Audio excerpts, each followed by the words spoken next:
into an evacuation hospital, of course, that night. And the next night, I was still at this evac hospital, and I wrote a letter to the Colonel Dalrymple, our commanding officer, and told him what had happened and where I was. And maybe by virtue of that, they determined where I was in regard to towns in France. This happened right out of Saint-Malo after we had a breakthrough, and we were out on reconnaissance, and we were going to look for the next bivouac area for the troops that were coming up. And Shanley was my lieutenant, and I was the jeep driver, and there was 2 men in the back, and we were going down this farm road and run over a mine and blew up. And we got separated right there, and I was the only one around. And the other guys were blown over in the field or somewhere. I couldn't see no one around. And I was laying in the back of the Jeep when I came to, and I was laying across it. My leg was hanging out. I had a broken leg, and it was hanging over the Jeep. And these 3 French people came walking by. I remember seeing these 3, they were old ladies, and they looked at me, and they took off running down the road from where we came from, and evidently they must have contacted more of the troops or the medics, and I have no idea what time I lay there, but they finally came and Near La Touche, T5 James Hutton, Private Philip Greenfield, and Private Mike Popilok were wounded by S-mines. This area was loaded with mines, mostly set up to protect enemy supply points. In one instance, 81 mines were taken up. Then on August the 19th and 20th, the 82nd began its pivoting movement eastward with a 92-mile motor convoy to bivouac at Vieuxly. Over the next week, several more moves were made, each bringing the battalion closer to the Seine River. On August the 26th, the battalion was advancing through the city of Dreux. Here was one of the first cities that seemed to have escaped both air and artillery damage. People were in the streets, shops were open, and for a short time it seemed as if the war had been suspended. In reality, it had just begun.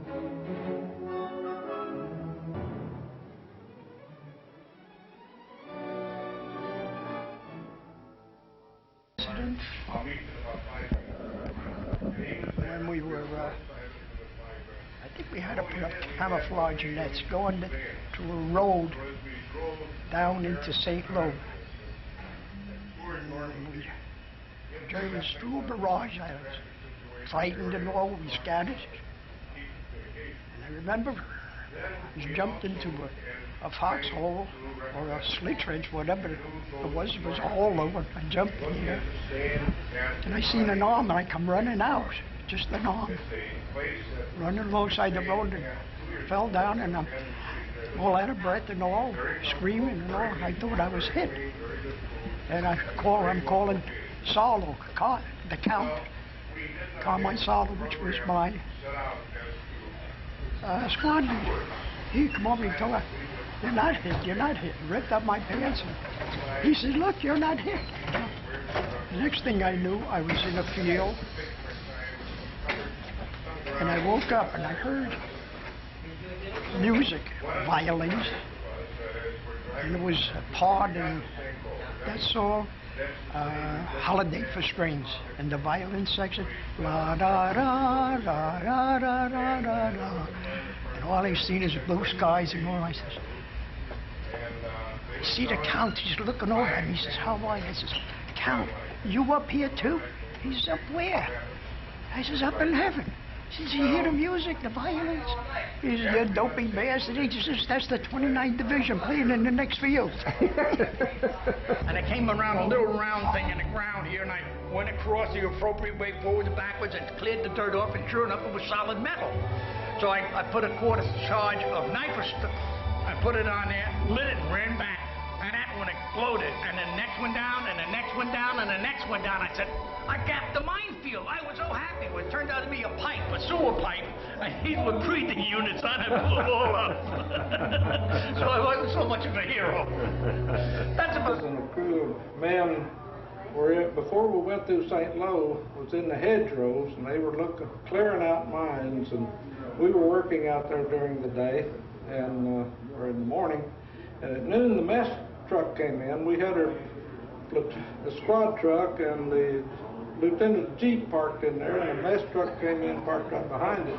Well, right about noon, the Germans lobbed in a couple of mortar shells, and they hit up the top of the tree. They didn't do any damage, but when they hit, everybody scrambled and got in.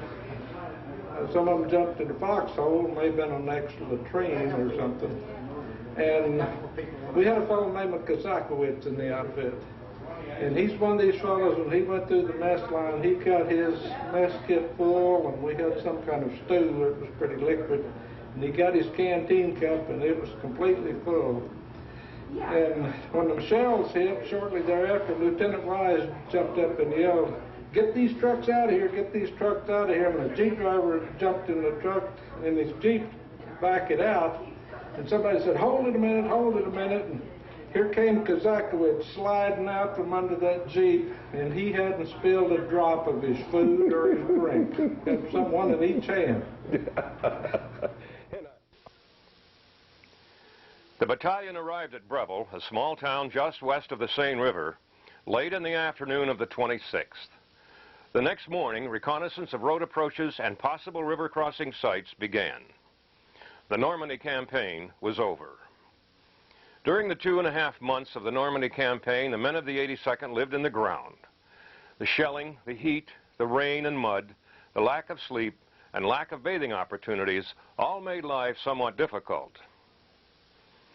While food consisted mostly of K&C rations, we did have a number of hot meals, more certainly than our friends in the infantry.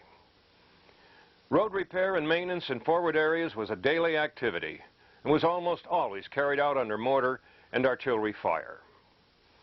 We removed mines, booby traps, we built bridges, supported both infantry and armored units, came under direct enemy rifle and machine gun fire and air attacks, and along the way took nearly 150 prisoners.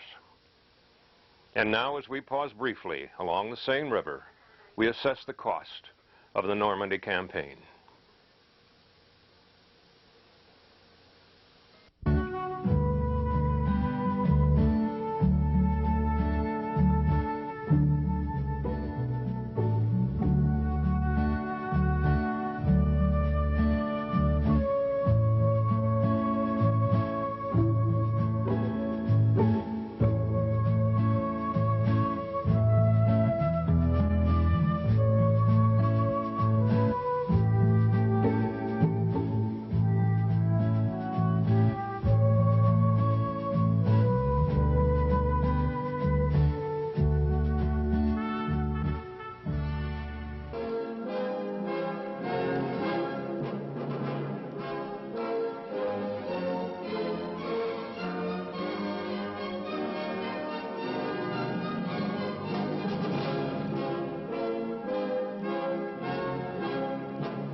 On August the 28th, the 82nd was in sight of the Seine River.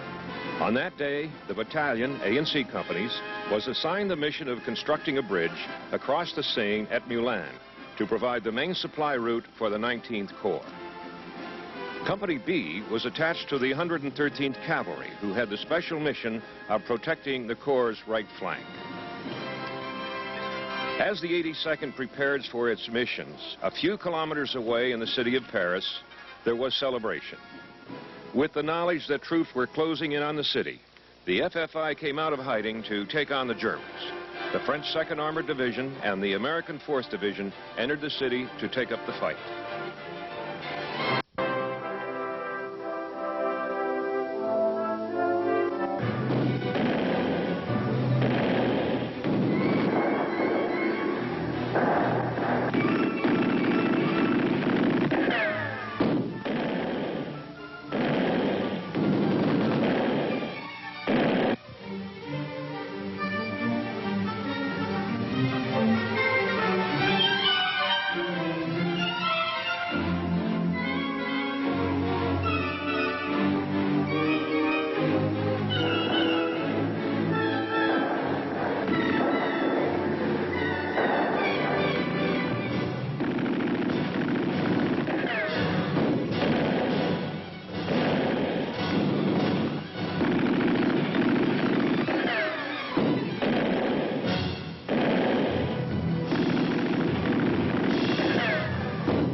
Meanwhile, back at Mulan, Company C had been assigned construction of the bridge, while A Company was to provide security, which included occupation of a midstream island and the far shore. Initial attempts to prepare the nearshore approach came under artillery fire and had to be delayed until darkness. That night, A Company used assault boats to take up their positions across the river without observation. At the same time across the river, the infantry, advancing from a downstream bridgehead, had reached Mulan, and house-to-house fighting was underway. Also under the cover of darkness that night, the 992nd Treadway Bridge Company arrived with bridging equipment. Bulldozers completed the bridge approach, and at 8 a.m., Company C began construction.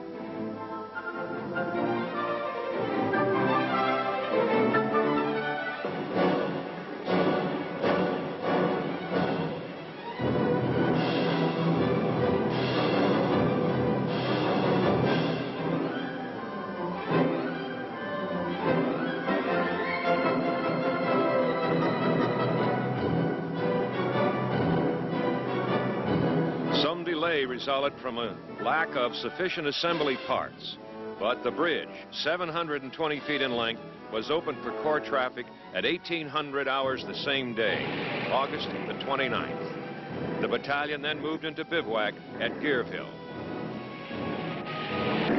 Company B, now with the cavalry, moved across the Seine River just after daybreak on the same day at Lepec, about 12 miles south of Mulan. The crossing was over an old stone arch bridge. The Germans tried to demolish the bridge, but only succeeded in blowing a hole in the center span, which was quickly repaired with a section of bailey. The convoy came up this road in the foreground here in Lepec and made a right turn to cross the bridge.